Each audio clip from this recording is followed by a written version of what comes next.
products liability law that would have perhaps more leveled the playing field in favor of the manufacturer much more, but that was vetoed by President Clinton.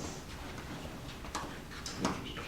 All right, so other reasons. We can spread the costs out, and also, even if you've got an innocent manufacturer, John, was Mrs. Escola perfectly innocent as well? Probably not. You never tell. Well, we can't tell.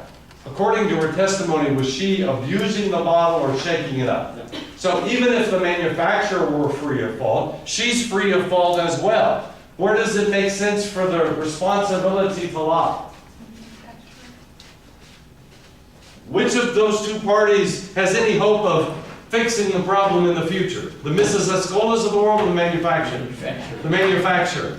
As between the two, who's probably in a better position to pay for the consequences? As between the two, who's making a profit off the transaction? I mean, for all sorts of reasons, I know it makes us sound like socialists, and we're not, but at least in 1944, there were lots of accepted reasons why. All right, so that's really why the Escola case is in there. Let's go on to Crossman, but I'm not going to call upon anybody to recite because I want to do this quickly because I want to make sure that we get to the next topic. Does that anger anyone? No. Samantha, are you sure? Okay. All right. Crossman case, you had a pump master gun manufactured by Crossman, who then retailed it through Kmart. On the day in question, I guess young Joshua, age 12, 9, 8, 7, young boy, is basically beating his dad up for the dad's unwillingness to get the gun, but of course that probably has to do with his estranged wife is dead set against it, and finally dad caves in and says yes. Probably feeling guilty over it. Caves in and says yes, gets the gun. And the father talks to the son about don't shoot people, don't shoot birds, don't shoot at the house. But essentially, would it be fair to say that the father pretty much ignored any warnings that appeared on the box itself? And secondly, I thought the manufacturer did a pretty outstanding job of not only warning inside the box, but actually had some specific materials to parents saying, look, this basically can kill you within 475 feet, and please don't allow anybody under the age of 16 to use it without adult supervision. And then, of course, everyone knows what happens. The cousin, Mr. Arnett, ended up shooting at a tree, but at the same moment, Josh stuck his head up beside the tree, went into his eye and killed him instantly. This brings up some bad memories. When I was 8 years old, I didn't much like the kid that lived next door. And he was playing football, and I got a DVD. Which, that was the last time I shot the DVD. But anyway, so the parents sued the manufacturer and the retailer. Under what theory could the retailer be a defendant? First issue under products liability. Who can be a defendant? Now, by the way, this is one of the rare occasions in this class where I'm not teaching you Texas law. What I'm teaching you instead is the more dominant approach in the United States. Texas has a very different sort of conception that's much more pro-manufacturer, but I assume that if you work for a company that manufactures goods, you've got to know about the most punitive law in America and what the dominant law is. So that's what we're going to talk about. Who can be a defendant in a products case, and why permit a lawsuit against the retailer? Manufacturer, we understand. Anybody have an idea? Why permit a lawsuit against other companies in the distribution chain? James? If they were negligent and doing like a background check or something. But what if Kmart wasn't negligent? There was nothing, Kmart didn't have to assemble it, all it had to do was put it on the shelf. Let's assume Kmart did nothing wrong. How could you justify holding the retailer liable? Because the retailer didn't do anything that was negligent. Well, you want to encourage them to support or safety, I guess. We went over to the. I guess, They're yeah. selling a product that's- I'm sorry? They're selling a product that's, could be dangerous. And this tort does or does not depend upon proof that the defendant committed the tort of negligence. It's not. Does not. This tort arises only by virtue of your selling a defective product. For that reason, every regular seller in the chain of distribution is liable. Component part manufacturer sells a defective component part to manufacturer, sells it to distributor, sells it to retailer. Everybody in that chain of distribution is liable because liability does not depend upon proof of negligence, but is dependent upon proof that you sold it. All right. Now, just let's assume that we have a component part manufacturer, sells to a manufacturer, sells to a distributor. No, I've got a better example. Well, let me go ahead and use this one. Sells to a retailer and then to a customer. So, we know that all of these companies are potentially liable. So does that mean that the plaintiff could pursue any one of those companies in the chain of distribution? Yes. What if the retailer or the distributor had to pay the judgment over to the customer?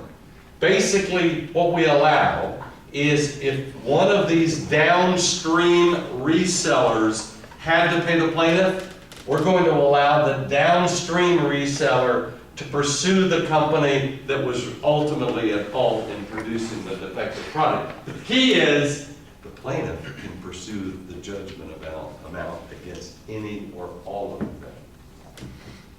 Now, just something to think about. I realize that the amount of the lawsuits maybe would not be great, but does anyone remember that Purina in the last 2 or 3 years got into some difficulty? Anybody remember what happened? Purina was sourcing a substantial quantity of its dog food products from a company in China, and I think a substance, was it melamine or something toxic to small animals, got in the dog food. So would Purina be liable? Yes. Yes. But Purina could try to bring in the Chinese manufacturer? Yes. And if Purina were successful in getting a judgment for whatever it had to pay against the Chinese manufacturer, does that present a practical problem for Purina?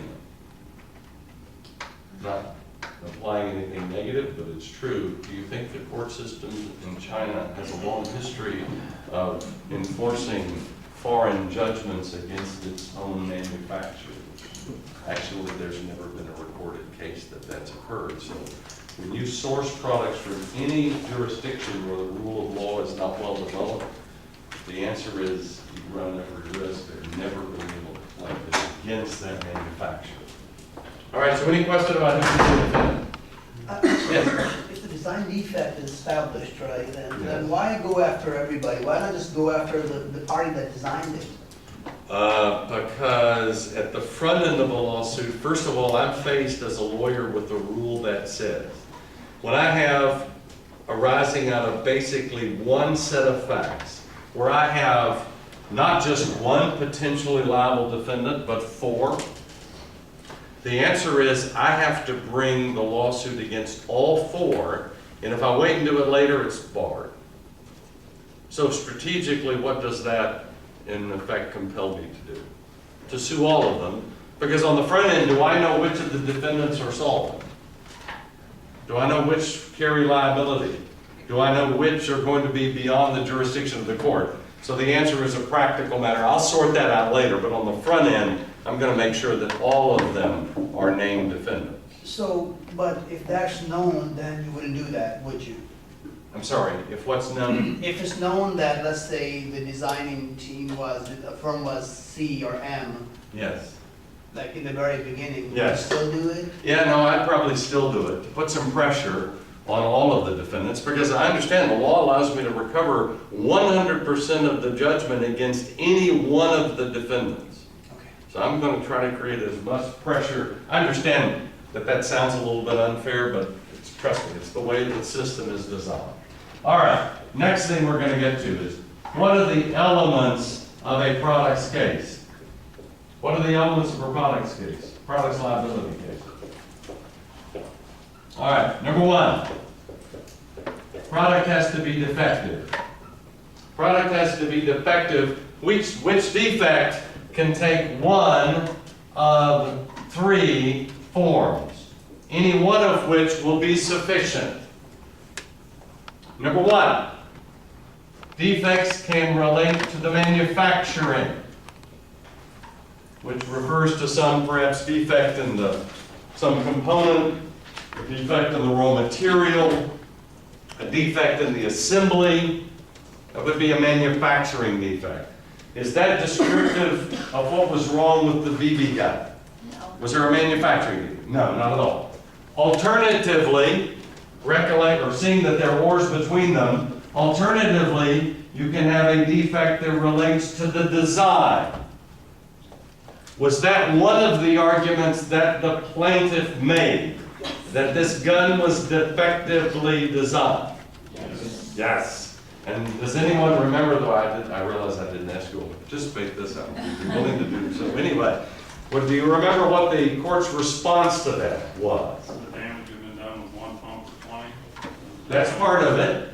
And also, did the purchaser, obviously the father, yes, Stephanie, that particular kind of pump action rifle, and at some level, did the father know that the more you pump it, the higher the velocity? So to say that that design is defective, no, it's not defective at all. It would be tantamount to my buying a Ferrari and then complaining that it was far faster than was necessary. Well, obviously, it's because I bought a Ferrari. Likewise, if you didn't want the ability to progressively increase the velocity, that would argue in favor of a different. So that's not the kind of defect we're talking about. A defect would sound more like this. There were some cases in the early 60s, somebody being ejected from a fishing boat. And as anyone knows, what happens in a small boat when the pilot or the captain gets ejected? It generally goes around in a more or less perfect circle. And the owner of the boat argued that they should have had some sort of a device that he could have attached to the loop, to a belt loop, and thereby killed the motor when he was ejected from the boat. That would be, if that technology had then been available, that would be a design defect kind of case. But the court said, this is not a design